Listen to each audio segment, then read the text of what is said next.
శ్రీ గురుభ్యో నమ. శ్రీ మహాగణాధిపతయే నమ.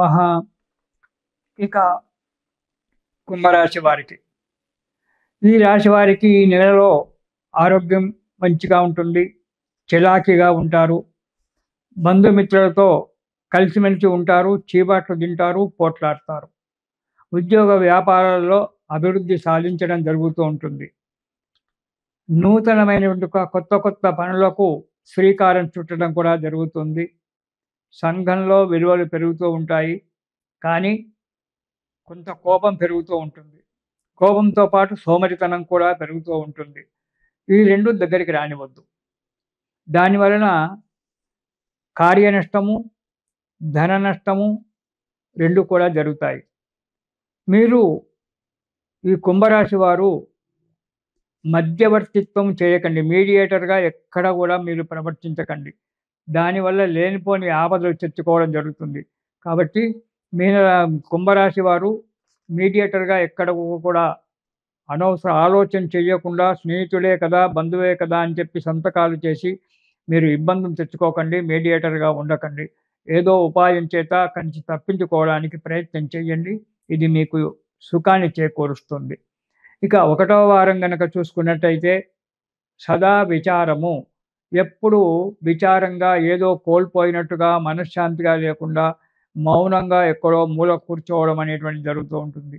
కానీ కొన్ని పనుల యందు జయం కలగడానికి కూడా ఆస్కారం ఉంది. ఎవరితో మాట్లాడబుద్ధి కాదు. పనులు చేయడం మాత్రం, కష్టం చేయడం మాత్రం సరిగ్గానే ఉంటుంది. పనులలో విజయాన్ని సాధించడానికి కూడా అనుకూలంగానే ఉంది. ప్రయాణాలు అధికంగా ఉంటాయి. మీరు వద్దన్న ప్రయాణాలు చేయడం అనేటువంటి జరుగుతూ ఉంటుంది. ఆ ప్రయాణాల విషయంలో జాగ్రత్తగా ఉండండి. తర్వాత ప్రజాదరణను పొందుతారు.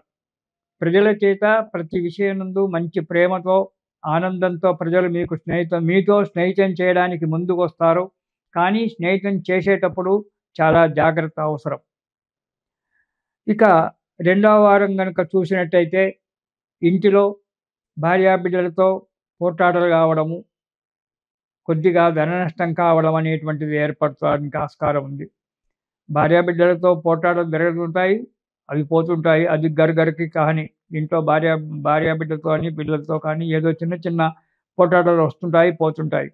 కానీ దానికంటే ముఖ్యమైనటువంటిది అనవసరంగా డబ్బు ఖర్చు పెట్టడం అనేటువంటి జరుగుతూ ఉంటుంది. ఎవరికో డబ్బు అడగగానే ఇస్తారో ఆ డబ్బు తిరిగి రాకుండా పోతుంది. దానివల్ల పోట్లాటలు జరుగుతాయి.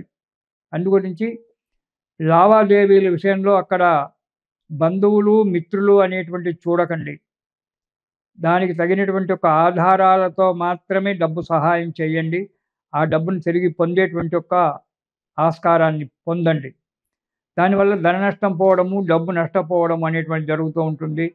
దానివల్ల ఇబ్బందులు ఏర్పడతాయి. జాగ్రత్తగా ఉంచండి. ఇంతకుముందు ఎవరికో ఒకరిద్దరికి డబ్బులు ఇచ్చి ఉంటే, ఆ డబ్బులు తిరిగి ఈ నెలలో రావడం మీకు చాలా కష్టం. మన దగ్గర డబ్బుండి కూడా మీకు ఇవ్వలేకపోవచ్చు. ఇవ్వద్దు అనేటువంటి ఒక ఆలోచన కూడా వారికి ఉండొచ్చు. దాని గురించి సావధానంగా, నిదానంగా మాట్లాడి ఆ ధనాన్ని తీసుకోవడం అనేటువంటిది ప్రయత్నం చెయ్యండి. కోపతాపాలు తగ్గించండి. ఇక 3వ వారం కొద్దిగా అనారోగ్యం ఏర్పడుతుంది. వాతావరణం వల్ల కావచ్చు, మీ అధిక ప్రయాణాల వల్ల కావచ్చు. కానీ మీరు చేసేటువంటి ఒక వృత్తిలో కానీ, వ్యాపారంలో కానీ లాభసాటిగా ఉంటుంది. అభివృద్ధి కూడా జరుగుతూ ఉంటుంది.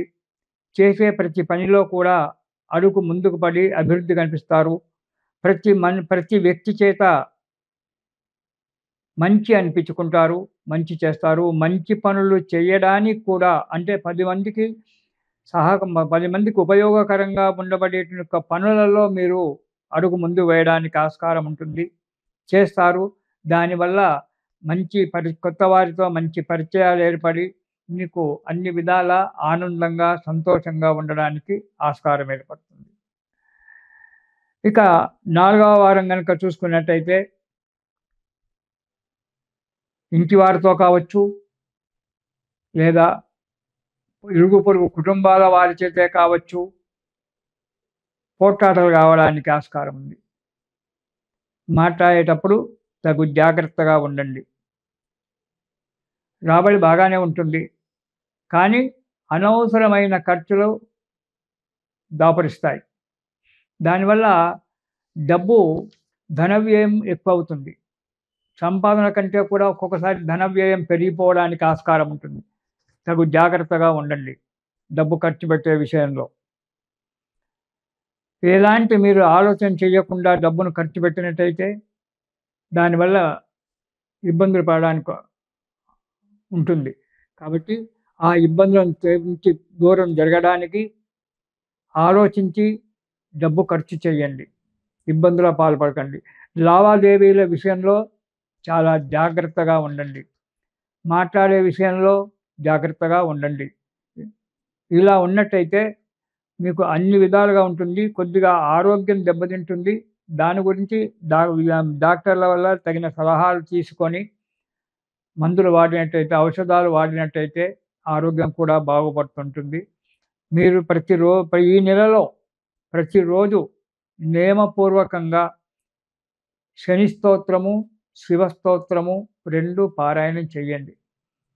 ప్రతిరోజు శివ కవచం కానీ, శివ స్తోత్రం కానీ, దానితో పాటు శని స్తోత్రం కానీ ప్రతిరోజు చేయండి.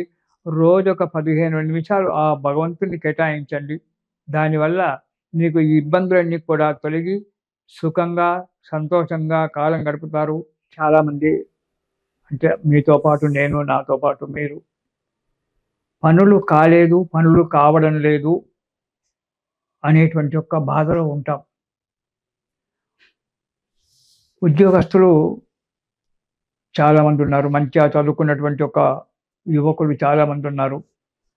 అన్ని రకాలుగా వాళ్ళు ఇంటర్వ్యూలో పాల్గొన్నప్పటికీ ఏదో రకంగా ఆటంకం ఏర్పడి ఉద్యోగం ఆగిపోవడం అనేటువంటిది జరుగుతూ ఉంటుంది. దాంతో చాలా బాధకు గురవుతారు. నిజమే, ఒక వయసు వచ్చినప్పుడు ఉద్యోగం చేస్తూ ఉంటే తండ్రికి తోడుగా ఉండడము, కుటుంబానికి సహకారిగా ఉండడం అనేటువంటిది జరుగుతూ ఉంటుంది. మరి అలాంటప్పుడు ఏం చేయాలి? మంచిగా చదువుకుంటారు, ఇంటర్వ్యూ కూడా అన్నీ కరెక్ట్‌గా చేస్తారు. ఏదో చిన్న విషయంలో మనను ఆ వ్యక్తి రిజెక్ట్ చేస్తాడు.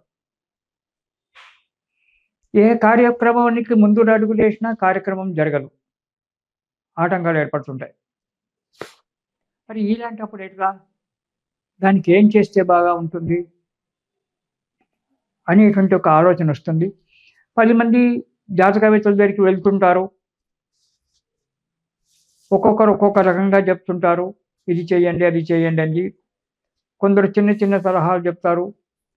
కొందరు డబ్బు ఖర్చు పెట్టి ఈ హోమంలో పాల్గొనండి, ఆ యజ్ఞంలో పాల్గొనండి, ఈ యజ్ఞంలో పాల్గొనండి అని చెప్పి డబ్బు ఖర్చులు చెప్తారు. మరి ఇవన్నీ చేయడం మనకు ఇదా?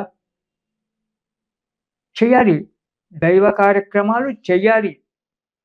కానీ అతిగా పోకుండా మనం సాధ్యమైనంత వరకు ప్రయత్నం చేసి చిన్న చిన్న కార్యక్రమాలలో, చిన్న చిన్న ఉపాయాలలో మనం కార్యక్రమాన్ని నెరవేర్చుకోవడం చాలా మంచిది. లలితా త్రిపుర సుందరిదేవి అందరికీ తెలుసు.